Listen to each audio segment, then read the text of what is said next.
प्रधानमंत्री नरेंद्र मोदी की सोच बड़ी है, उनके काम बड़े हैं और जिस काम को वो करने का ठान लेते हैं उस काम को करने का लेवल अलग लेवल पर ले जाते हैं। कोई नया काम शुरू करना हो, कोई स्कीम लॉन्च करनी हो, कोई इवेंट करवाना हो, पीएम मोदी जो भी करते हैं भव्य तरीके से करते हैं। इतने ग्रैंड लेवल पर काम होता है कि हर कोई देखता रह जाता है। चर्चा होती है, जो वो चाहते हैं कि चर्चा हो, भारत की चर्चा हो, भारत के गौरवशाली इस प्रयास की चर्चा हो।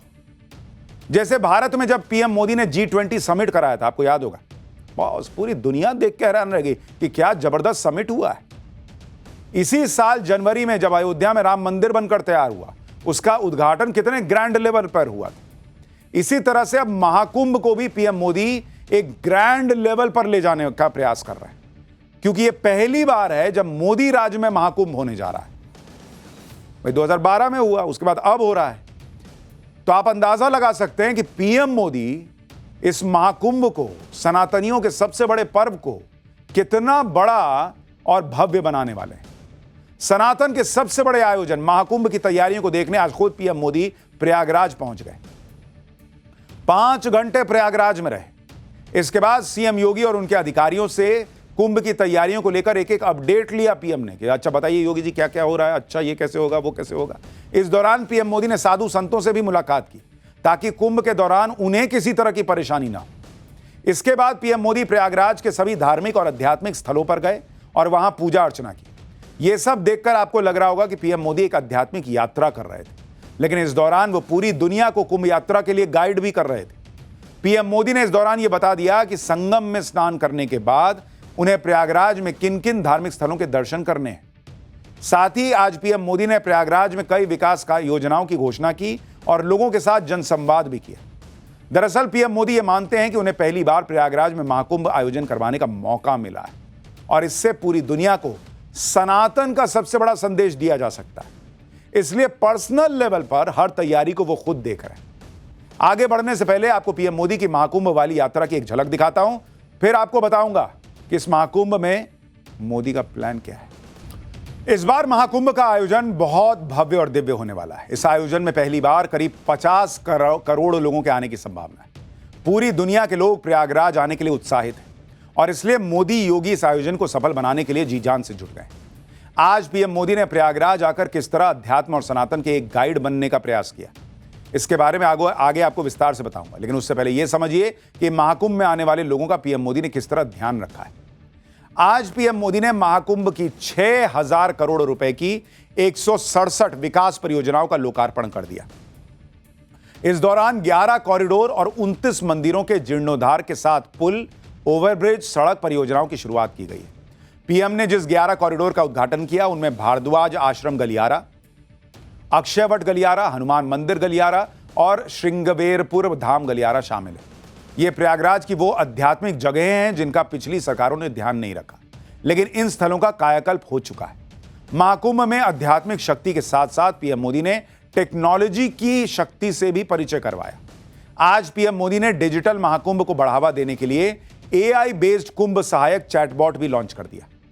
इस तकनीक से कुंभ में आने वाले लोग एक दूसरे से खो नहीं पाएंगे। पुरानी फिल्मों में हर बार 2 हीरो कहां बिछड़ते थे, कुंभ में ही तो बिछड़ते थे, फिर बाद में मिलते थे।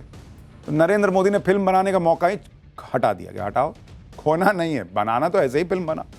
आपने कुंभ में लोगों के खोने की बहुत किस्से सुने होंगे, लेकिन इस बार मोदी योगी कुंभ में ऐसी तकनीक लाए हैं जिसे सुनकर आप हैरान रह जाएंगे। पीएम मोदी ने प्रयागराज आकर संगम तट पर विधिवत गंगा पूजन किया। इस दौरान पीएम मोदी को महाकुंभ का यजमान बनाया गया। दरअसल सनातन हिंदू धर्म में यह माना जाता है कि किसी भी धार्मिक अनुष्ठान में यजमान की बहुत बड़ी भूमिका होती है। यजमान को अनुष्ठान का संरक्षक माना जाता है। महाकुंभ में पीएम मोदी को संरक्षक माना जा रहा है, इसलिए उन्हें यजमान की उपाधि दी गई है। गंगा पूजन के दौरान पीएम मोदी ने कुंभ कलश भी स्थापित किया। इस दौरान उनके साथ सीएम योगी और यूपी की राज्यपाल आनंदीबेन पटेल भी मौजूद थी। गंगा पूजन के पहले पीएम मोदी ने महाकुंभ में आने वाले साधु संतों और अखाड़ों के प्रमुख संतों से मुलाकात भी की। महाकुंभ में लाखों की संख्या में साधु संत आते हैं और शाही स्नान करते हैं। इस पूरे आयोजन में साधु संतों को कोई परेशानी ना हो, इसलिए पीएम मोदी ने उनसे भी बात की कि आप बताइए आपको क्या लग रहा है और क्या कर दें, अच्छा क्या तकलीफ आती है, क्या लगता है, क्या होना चाहिए, सब पूछ लिया भाई। आपको यह भी जानना चाहिए कि प्रयागराज यात्रा के दौरान आज पीएम मोदी किस तरह आध्यात्मिक पर्यटन के गाइड बने हुए थे। इस यात्रा के दौरान पीएम मोदी सनातन धर्म के सबसे बड़े प्रतीकों में से एक अक्षय वट वृक्ष के दर्शन करने गए। आप जानकर हैरान रह जाएंगे कि कोई बरगद का सामान्य पेड़ नहीं है ये।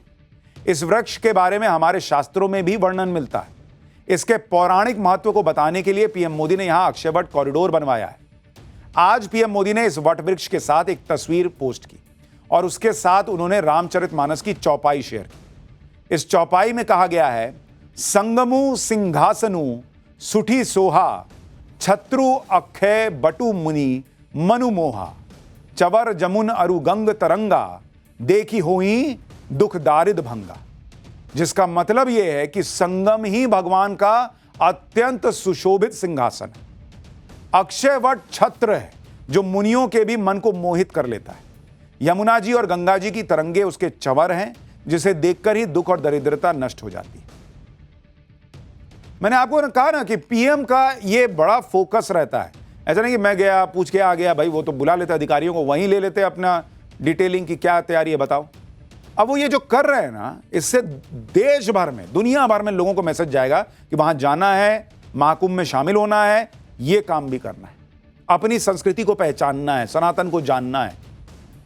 और इकोनॉमी का तो लेवल अलग ही है। आपको बताया ही है पहले भी मैंने कि कैसे जो अलग अलग मंदिर स्थापित हुए, बेहतर और भव्य बने, काशी विश्वनाथ हो, दूसरे मंदिर हो, कैसे पूरी इकोनॉमी वहां पर चमचमा गई। तो अब ये आप सोचिए कुंभ में कितना पैसा आने वाला है जब इतने 50 करोड़ लोग आएंगे, और गरीब आदमी ही तो कमाएगा। आपको अक्षय वट वृक्ष की पौराणिक मान्यताओं के बारे में भी बताता हूं। सनातन धर्म को मानने वाले लोगों के लिए अक्षय वट वृक्ष किसी भी मंदिर या भगवान से कम नहीं है। ऐसी मान्यता है कि अक्षय वट के वृक्ष का कभी अंत नहीं हो सकता। धार्मिक ग्रंथों के मुताबिक जब सृष्टि का विनाश हुआ था, तब भी भगवान विष्णु इसी अक्षय वट वृक्ष के एक पत्ते पर बाल स्वरूप में विराजमान थे। यह भी मान्यता है कि रामायण काल के दौरान जब भगवान राम जंगल जा रहे थे, उन्होंने भी इस वट वृक्ष के नीचे विश्राम किया था। यहां से जाते समय माता सीता ने भी अक्षय वट को कभी न नष्ट होने का आशीर्वाद दिया था। प्रयागराज के 5 तीर्थ नायकों के रूप में भी अक्षय वट की गिनती की जाती है। यही वजह है कि इसके पौराणिक महत्व के बारे में दुनिया के सामने रखने के लिए उसको पीएम मोदी ने यहां एक कॉरिडोर बनवाया है। आज प्रयागराज से पीएम मोदी ने पूरे दुनिया को महाकुंभ के लिए आमंत्रण दिया है एक तरीके से। इस दौरान उन्होंने क्या कहा, पहले वो सुनिए। इसके बाद कुंभ में पीएम मोदी की लिस्ट में और कौन सी जगह हैं जो वो चाहते हैं कि दुनिया देखे, सनातन की ताकत समझे, उनके बारे में बताऊंगा। लेकिन पहले पीएम को सुनिए। तीर्थराज प्रयाग यानी चारी पदारथ भरा भंडारू, पुण्य प्रदेश देश अति चारू। अर्थात जहां धर्म, अर्थ, काम, मोक्ष चारों पदार्थ सुलभ है, वो प्रयाग है। प्रयागराज केवल एक भौगोलिक भूखंड नहीं है, ये एक आध्यात्मिक अनुभव क्षेत्र है। ये प्रयाग और प्रयाग के लोगों का ही आशीर्वाद है कि मुझे इस धरती पर बार बार आने का सौभाग्य मिलता है। आज प्रयागराज में पीएम मोदी की संगम घाट की यात्रा का यह वीडियो बड़ा वायरल हो रहा है। इस वीडियो में पीएम मोदी एक क्रूज में बैठकर गंगा किनारे के त्रिवेणी घाटों को देख रहे हैं। 13 जनवरी से इन्हीं घाटों पर साधु संत और दुनिया भर से आए करोड़ों लोग डुबकी लगाएंगे। दिल्ली से प्रयागराज पहुंचने के बाद पीएम मोदी इसी क्रूज में बैठकर संगम घाट पर पहुंचे थे। महाकुंभ के दौरान आप भी इस क्रूज यात्रा का आनंद ले सकते हैं। इसे 13 जनवरी से आम पब्लिक के लिए खोल दिया जाएगा। कल भी मैंने आपको इस क्रूज के बारे में बताया था। इसका नाम निषाद राज क्रूज रखा गया है, जिसमें एक साथ 50 लोग बैठ सकते हैं। यह गंगा नदी पर 30 किलोमीटर की स्पीड से चलकर प्रयागराज के सभी घाटों के दर्शन करवाएगा। अब चूंकि पीएम मोदी सबसे बड़े ब्रांड एम्बेसडर हैं, उन्होंने एक यात्रा इसमें कर ली। अब सबको पता चल गया कि अरे बॉस, इसमें तो एक बार बैठना ही है, पीएम बैठे थे, हो गया काम। पीएम मोदी की आध्यात्मिक यात्रा में एक नाम प्रयागराज के लेटे हुए हनुमान का भी। ऐसा माना जाता है कि प्रयागराज की यात्रा लेटे हनुमान के दर्शन के बाद ही पूरी होती है। ये देखिए लेटे हनुमान जी।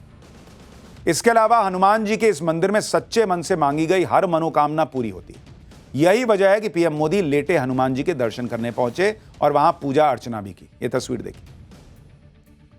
आज पीएम मोदी ने महाकुंभ से जात पात करने वालों की भी क्लास लगाई। जो लोग देश के लोगों को जातियों में बांटने का एजेंडा चला रहे हैं, उन्हें आज पीएम मोदी ने क्या कहा, एक बार वो भी सुनिए।